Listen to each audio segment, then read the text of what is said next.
This is by far the longest and most difficult project I've ever done. So far, we're in it a year and a half. She's won 2 Pulitzer Prizes for investigative reporting.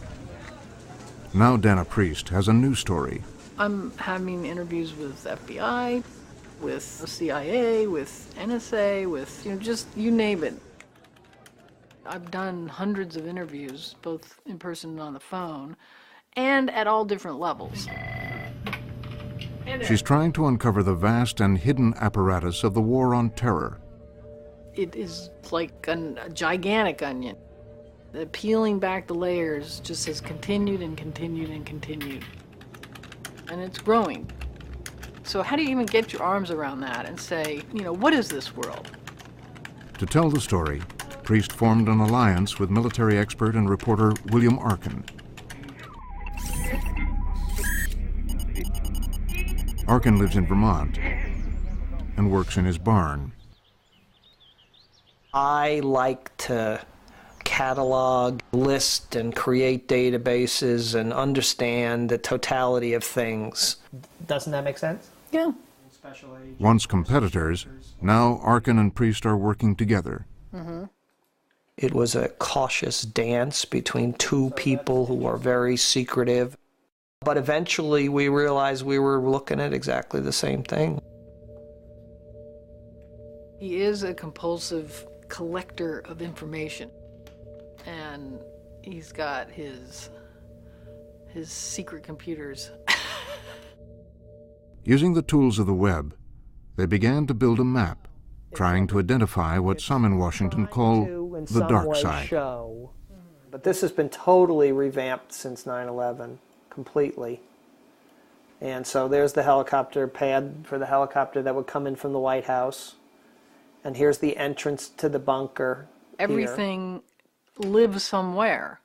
So if we can start to map it, 2 satellite receivers, then maybe we could actually do sort of an alternative geography that you can't see because it's purposely hidden from you. It's like a Cold War model superimposed on top of the post 9/11 world. What I started to do is physically catalog the top secret America, the pieces of our government, our military, our homeland security apparatus, and our corporate world that were doing top secret work. They began to uncover a massive hidden world of military, government, and private organizations. Here's all of General Dynamics in the country. Oh my goodness! It's something that I felt after covering the military for so many years and then the CIA.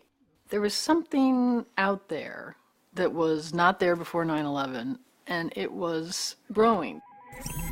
So Priest asked Washington Post photographer Michael Williamson to take pictures of the hidden sites Arkin was finding. So can we just go over what you have? Sure. This is the pictures that I went up to that credit union place. Mm-hmm. It's all surrounded with signs like this. It is. For the rest of my life, I will never see the world the same way again, especially around Washington. Yeah. So had it not been for the leaves off the trees and at night, you would never see this thing.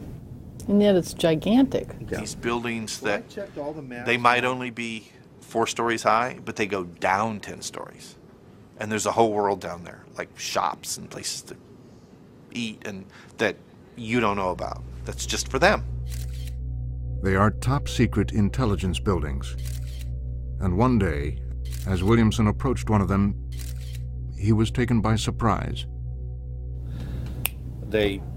Cars, I don't know where they came from. I thought they dropped out of the sky and pinned me up against the curb. I wasn't even completely turned around. The creepy part about it was they didn't do anything for a couple minutes.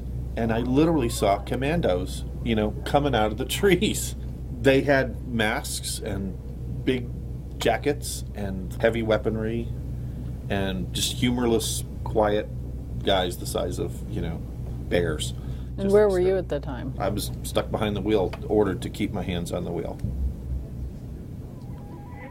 Priest decided to personally verify the actual buildings Arkin's web work had uncovered. Hundreds of secret locations hiding in plain sight in office parks. And this is a gate to the NSA? Yeah, there's a government facility back in there. You'll see it better after we turn down this road. I met Dennis over the phone. I was looking for a realtor that might be able to take me around and show me the geography of what, in my mind, is this cluster, this density of top secret America. You've got Titan in here, CSC is in one of these buildings, General Dynamics, security station here at the front where they check out the cars and look underneath. Yeah, so maybe you should put the camera down now. You just never know who's watching over here. It is a world that has gotten so big. I think we're up to close to 500 organizations. It's right through those trees. And 2,000 contracting companies that do top secret work. So you lease them the building, but you have no idea what they... Well, you don't ask. You need it when, you need how much, and then you get out of the way. There are close to 1 million people who are living in this different world. This has gotten so big, it's impossible to manage. 17,000 locations, 1,300 government entities, 3,666 private sector entities, 1,200 government agencies. When you stop and look at the sheer scale of it, it's an extraordinarily difficult story to report by virtue of what it is that we're trying to describe, which is top secret America. The stories are breaking in the Washington Post, taking the measure of just how big, powerful, and unmanageable top secret America has become since 9/11. Counter drugs, The names are really counter wild. They don't tell you anything. IEDs,